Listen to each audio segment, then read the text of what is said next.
Okay, today on the Axeman Anderson 1959 130N here, we're going to demonstrate something that I refer to as the dipstick method of figuring out where the fire is in the fire chamber. To do this, I have a bent-up rod that will be put through the fire door and pushed down to where the grate sits, pushed down to where it actually touches the grate. Leave it in there for a minute, and then you pull it out. And you can measure where your fire is. So it'll be nice and red somewhere in there. Shut this off.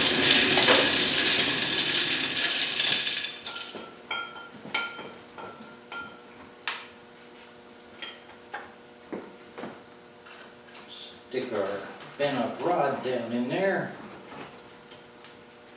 Make sure it all goes all the way down. There it is.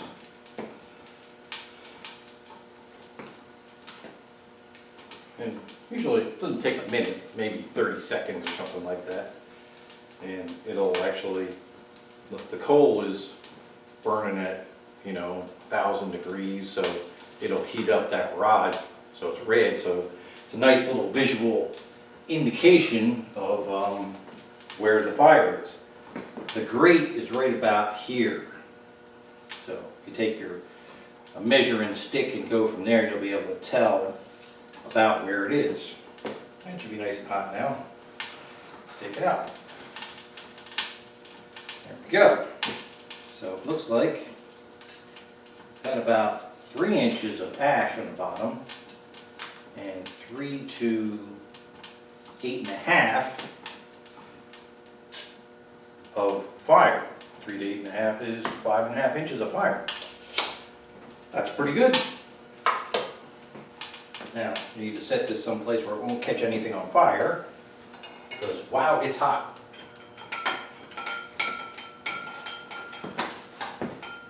Turn it back on here. So the fire is actually pretty good. It's been a little bit of a challenge to get a setting to burn this coal. Well, since this coal that is in the bin right now is really hard. So what we did was change around with the pulleys again. Basically, on the fan, there's a 3-inch drive pulley and a 3-inch fan pulley. So the fan is spinning at 1725 RPMs rather than 2875 RPMs like it would normally be. And I also replaced the 3-inch auger gearbox pulley with a 4-inch one. So the auger is spinning a little slower because the idea is we need to hold on to the coal longer and burn it slower. So less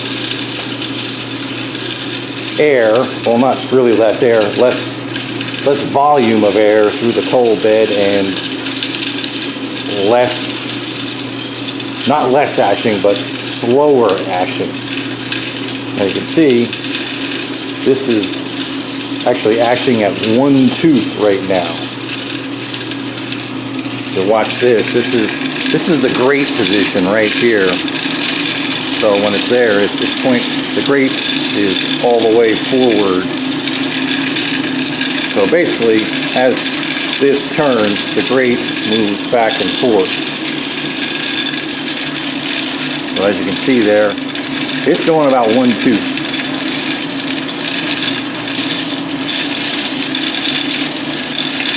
That was only like half a tooth. So sometimes it takes 2 pushes to actually get it, to get that 1 tooth. So this is really slow ashing.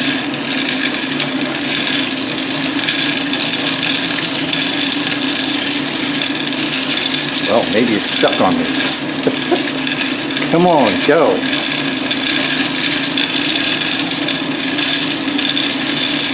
There we go. That took like 3 tries to get that tooth. The cat's pretty impressed. He likes it. Right, you're happy that we're getting decent burn out of this coal now? I know you were concerned about it. Have a look at the ash. We've only been doing this for about a day or so. There we go. That's more like what we want to see. These are clinkers, which are kind of a normal thing this thing should be spitting out, but it hasn't been until now. There's still a lot of rocks in there, but it's only been, a day or so of running like this, so some of this might actually be from the previous setting. So I think we're in a pretty good spot right now. We have the anthracite set at 130 degrees. It's supposed to be 140, but we inched up to 130, and we're going to leave it at that for now. Fan speed is 1725 RPM, and 1 or less piece of ashing. And this is what we're getting. We have 5.5 inches of fire, 3 inches above the grate. So that setting sounds pretty good to me. Get a look at the fire view door here. Also, I set the Axeman at 180 degrees rather than 160. Not sure if that'll help or not, but one of the things that's a little bit concerning is in this particular unit,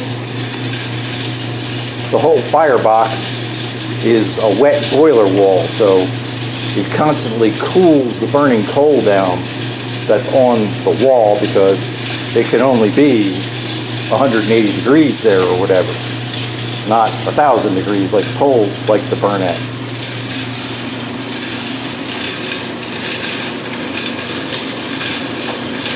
There's the fire.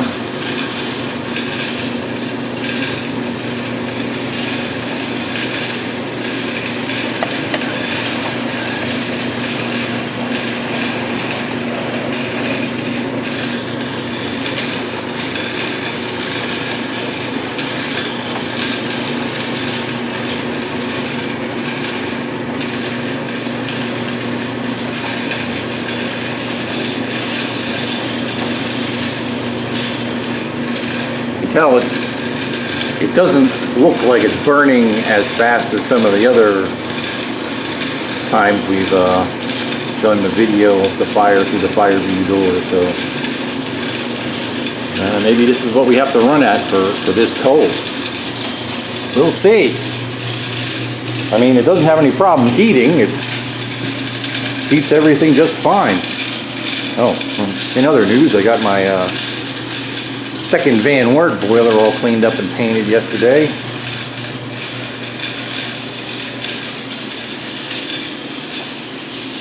Got the doors done, a few other trinkets that still need to be done on it before it gets put back together, but that'll be soon. Okay, well, we'll see what happens tomorrow.